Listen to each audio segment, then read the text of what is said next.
बच्चों question number 10 देखिए, प्रश्नावली 10.2 का।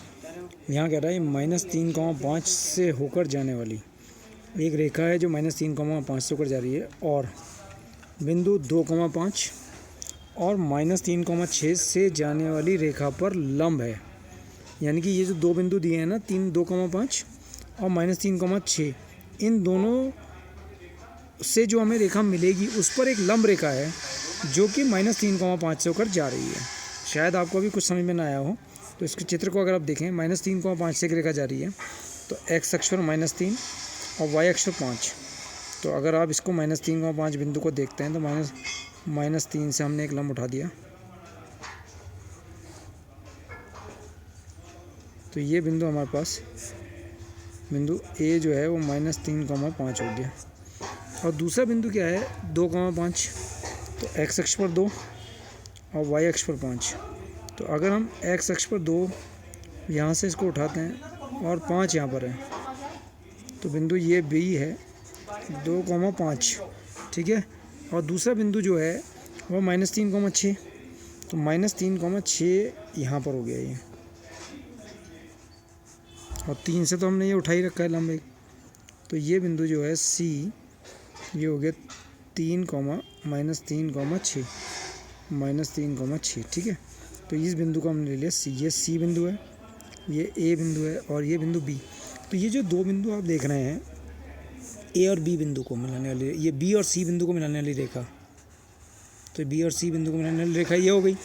तो इस रेखा पर एक लंब रेखा है जो कहाँ से जा रही है, इस रेखा पर एक लंब रेखा है जो कहाँ से जा रही है, बिंदु -3,5 से। इसको मैंने -3,5, अगर मैं इस -3,5 को यहाँ लिख लूँ, ये बिंदु A, ये, तो इस पर लंब रेखा, इस पर लंब रेखा, ये वाला एंगल। तो हमें वो रेखा निकालनी है जो बिंदु B और C से जा रही है, जो बिंदु B और C से मिलाने वाली रेखा पर लंब रेखा है और बिंदु -3,5 से होकर जा रही है। तो ये चित्र आपको समझ में आ गया है। हमें वो लंब रेखा निकालनी है जो B और C को मिलाने वाली रेखा पर लंब है और बिंदु A -3,5 से होकर जा रही है, ठीक है। तो इसको मैं सवाल को दो तरीके से आपको बताता हूँ, तो दोनों तरीके से आप इसको ध्यान से देखिएगा कि मैं कैसे आपको बता रहा हूँ। पहले मैं क्या कर रहा हूँ कि बिंदु B और C से जाने वाली रेखा निकाल रहा हूँ। बिंदु B 2,5 तथा C -3,6 से जाने वाली रेखा का समीकरण।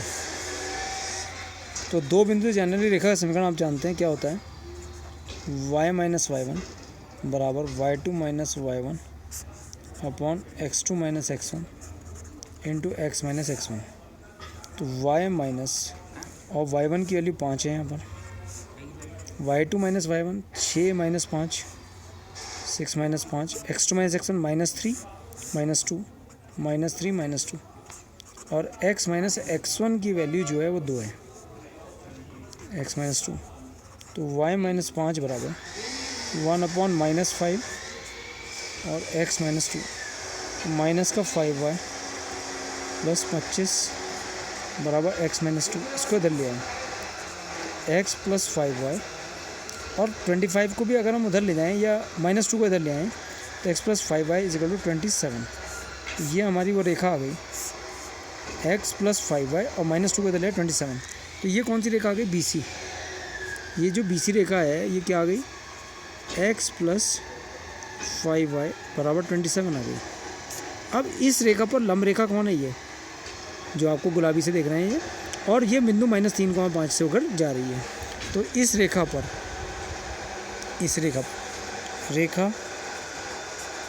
BC पर लंब रेखा का समीकरण, BC रेखा पर लंब रेखा का समीकरण। मैंने क्या बताया था कि x और y के गुणांक बदल जाएंगे। जैसे x का कोफिशिएंट यहाँ 1 है और y का कोफिशिएंट 5 है, 5 तो चले जाएगा x के साथ और x का कोफिशिएंट 1 आ जाएगा 5 के साथ, और जो y है इसका चिन्ह बदल जाएगा, यानी कि 5x - y यानी कि 5 तो चला गया x के साथ, इसका कोफिशिएंट 1 चला गया y के साथ और y का चिन्ह बदल गया 5x माइनस वाई और ये कांस्टेंट की जगह आ गया लैम्डा। ठीक है, अब ये लंब रेखा का समीकरण आ गया है, इसको नंबर 2 मान लीजिए। अब बात आती है कांस्टेंट लैम्डा का मान ज्ञात करने के लिए। तो ये जो लंब रेखा आ गई है ये वाली, इसको देख रहे हैं ध्यान से आप। और तो ये लंब रेखा कौन से बिंदु से गुजारी? -3,5 से। तो इसको हम -3,5 से गुजारेंगे तो लैम्डा का मान आ जाएगा। चूँकि लंब रेखा 2 बिंदु -3,5 से होकर जाती है, -3,5 से होकर जाती है, इसलिए बिंदु -3,5 से गुजारने, तो गुजार दिया इसको रेखा 2 को, रेखा 2 से। तो जब मैं रेखा 2 से इसको गुजारूंगा तो 5 गुणा -3 माइनस का 5 बराबर लैम्डा, माइनस के 15 माइनस 5 बराबर लैम्डा, -20 बराबर लैम्डा। तो लैम्डा की वैल्यू आ गई -20। बस अब हम लंब रेखा का समीकरण हमारा लैम्डा का मान तो रखना तो आ गया। अतः रेखा BC पर लंब रेखा का समीकरण, लंब रेखा का समीकरण, तो 5x माइनस वाई बराबर -20, 5x माइनस वाई बराबर -20। तो उत्तर आ गया, ये x है, 5x माइनस वाई प्लस 20 बराबर 0। तो ये हमारा उत्तर आ गया 5x माइनस वाई प्लस 20 बराबर 0। तो इसका उत्तर आ गया 5x माइनस वाई प्लस 20 बराबर 0। अब इसी का आप सेकंड मेथड देखिए ध्यान से, इसी का सेकंड मेथड देखिए ध्यान से, देखिए सेकंड मेथड देखिए। अगर आप देख रहे हैं ये BC रेखा और ये जो लंब रेखा हमें निकालनी है, ये दोनों परस्पर लंब हैं। तो आपको पता है कि BC की जो प्रवणता होगी और इस लंब रेखा की प्रवणताओं का गुणनफल -1 होगा, क्योंकि दोनों रेखाएं परस्पर लंब है। तो पहले BC की प्रवणता निकाल लेते हैं। बिंदु सेकंड मतलब बिंदु B 2,5 तथा C -3,6 से जाने वाली रेखा की प्रवणता M1 बराबर y2 minus y1 upon x2 minus x1। तो 6 माइनस 5 और -3 माइनस 2, 1 अपॉन माइनस का 5। तो M1 की M1 जो आ गई BC रेखा की प्रवणता आ गई -1/5। ठीक है, अब इस पर लंब रेखा ये जो है हमारी AM मान लेते हैं इसको, AM लंब रेखा AM, BC पर लंब रेखा AM की प्रवणता माना BC पर लंब रेखा AM की प्रवणता M2 है। ठीक है, अब ये जो BC रेखा है और ये AM है, ये परस्पर लंब है, ये तो आपको पता ही है। तो जब कोई दो रेखाएं परस्पर लंब होती हैं तो उनकी प्रवणताओं का गुणनफल क्या होता है? -1। चूँकि बिकॉज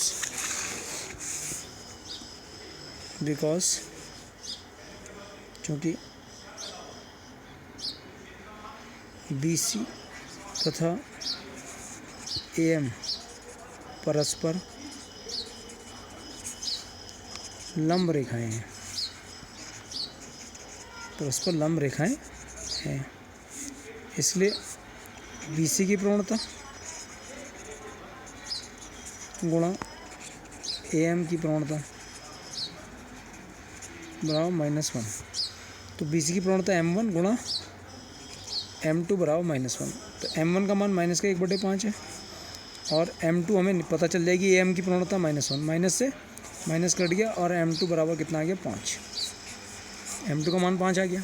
अब ये जो AM है, बहुत ध्यान से आप देखिए, ये AM कौन से जा रही, कौन से बिंदु? -3,5 से, और इसकी प्रवणता पता चल गई। तो ढाल भी पता चल गया इस रेखा का और यही पता लगे कि कौन से एक बिंदु से होकर जा रही है।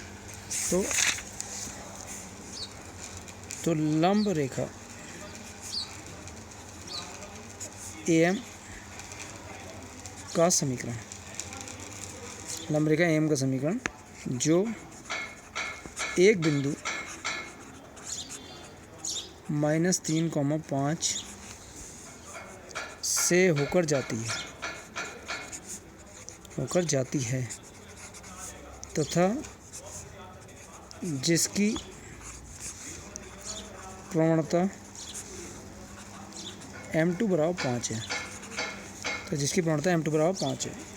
y - y1 बराबर m2 x - x1, तो y माइनस बिंदु क्या है -3,5 y - 5 और m2 का मान 5 और x - x1 का मान +3, तो y - 5 बराबर 5x - 5 × 15, तो 5x तो अपनी जगह ही रहा, ये y को उधर ले गए तो माइनस का y हो गया, और माइनस के 15 को अगर हम इधर लाएं, ये प्लस के 15 होंगे, 5x + 15 प्लस के 15 को अगर हम माइनस के 5 को इधर लाते हैं, जैसे हम y को लेकर आए तो प्लस का 5 होगा, प्लस का 5 और प्लस का 15 प्लस का 20, तो उस AM लंब रेखा समीकरण आ गया 5x - y + 20 बराबर 0।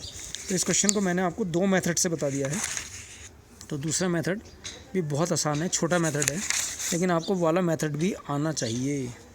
ठीक है, यहाँ पर मैंने कौन सी प्रॉपर्टी लगाई कि जब दो रेखाएं परस्पर लंब होती हैं, और पहले कौन से मेथड से करा था कि पहले हमने वो BC रेखा निकाल ली थी और फिर BC रेखा पर लंब रेखा निकाली। तो BC रेखा पर जब हम लंब रेखा निकाल रहे हैं तो क्या होता है कि x और y के कोफिशिएंट चेंज हो जाते हैं, बदल जाते हैं, और y का चिन्ह बदल जाता है, और क्या होता है कि जो कांस्टेंट है, कांस्टेंट की जगह नया कांस्टेंट लैम्डा आ जाता है, जिसकी वैल्यू हमें फाइंड आउट करनी होती है। तो 5x - y + 20 बराबर 0 देख रहे होंगे उत्तर, और यहाँ पर भी 5x - y + 20 बराबर 0।